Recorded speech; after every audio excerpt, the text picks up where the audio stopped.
I learned that wealth is what you don't see. A lot of people can be rich. They may have the income, but they don't have the long-term money or the skills that wealth requires. A lot of people spend money on things, they spend a lot of money on stuff, but deep down, what they really want is to be respected and admired. And respect and admiration doesn't come from things. For an example, like if you were to buy that Lexus IS 350 or the Lexus IS 500 F Sport or that Mercedes AMG 63S or that Hellcat or that big house or that loft apartment or that dream apartment, that high rise, before you built the wealth, a lot of people, they won't look at you, but they'll look at the objects that you have, and they would place themselves in your shoes mentally and want to be in your position. They would think of themselves in your car. They would think of themselves in your loft. They would think of themselves in wearing your watch, wearing your chain. It's not the fact that they even care about you.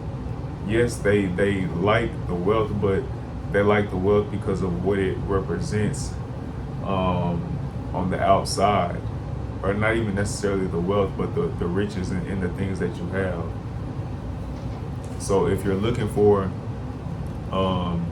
respect and admiration, be careful with how you seek it.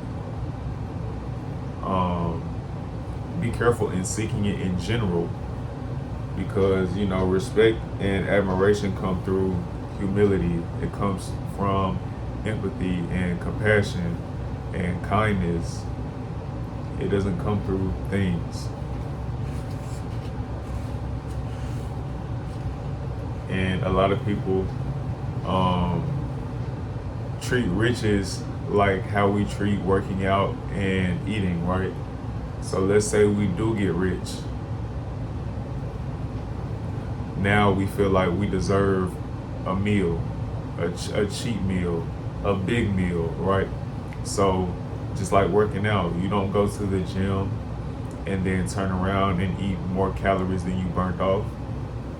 Same as that car. You don't get the reward of making your first 100,000 and then you burn off more money than what you earned, aka getting a depreciating liability, that fast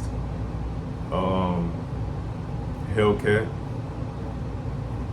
Like you don't do that. It's just undoing the process.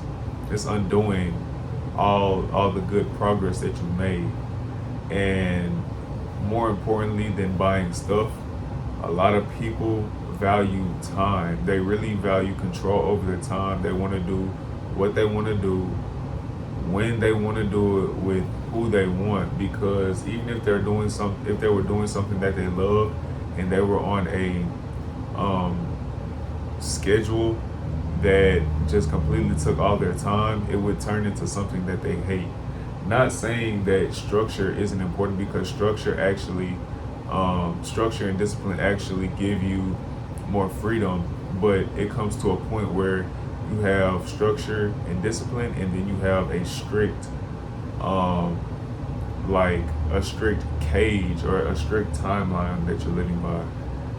And like I said, we really just want to be able to control our time, and do what we want to do, with who we want to do it, when we want to do it, where we want to do it. And that's probably the highest,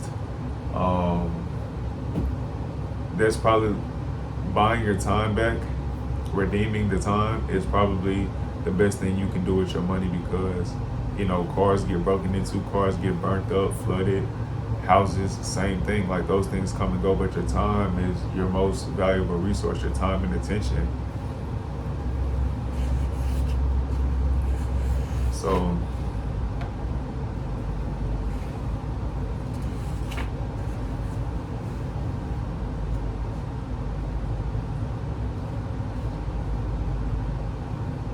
yeah, so instead of just simply valuing money, and I know Myron Golden, he had talked about this, instead of just simply valuing money, you have to value quality relationships and being part of something bigger than yourself, spending quality, unstructured time.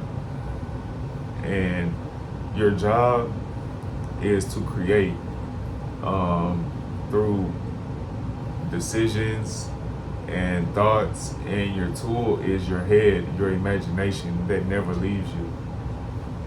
So those are the things that you need to be working on rather than, solely working with your hands. Communication is great as well. And Myron Golden, he talks about the 4 levels of value. You have implementation, you have unification, you have communication, then you have imagination. So if your job is to create, you have to use your imagination to create. So that's the highest level. But in order to delegate, in order to get things out a lot further than, just using your hands, you have to communicate that. And you have nonverbal communication, but learning how to communicate with your mouth is just as effective. So communication mixed with imagination, there's literally nothing that you can't do, because those are spiritual gifts. So, yep, a lot of people, they get money and they use that money or wealth or riches to buy bigger things. But simultaneously, they give up control over their time. At best, it cancels each other out. Like, for an example, there's a dude at my job. He's a manager, but he has about like 3 or 4 cars, I believe, maybe more. I don't know. I'm not really into his pockets for real, but he did mention that he makes a lot of money, like over 150K. But he works at a job that stresses him out. Like, what kind of life is that? And I'm sure he has car payments. I would hope, he didn't buy those cars cash, because that's a lot of money just burnt, like on depreciating liabilities. So, but he's trading his time for money. He's working when he's off the clock, working on his off days and things like that. It's like, bro, like, why not just get you one nice car and just call it a day? But it's just human psychology. People really don't know when enough is enough. They think that, because he's a respectable dude. He's respectable. He handles pressure well and all of that. But I just think that, that probably went over his head as far as like where he needed to spend his bread. So, but that's none of my business. Just something I had picked up along the journey of me becoming a manager myself. So, but that's it, y'all.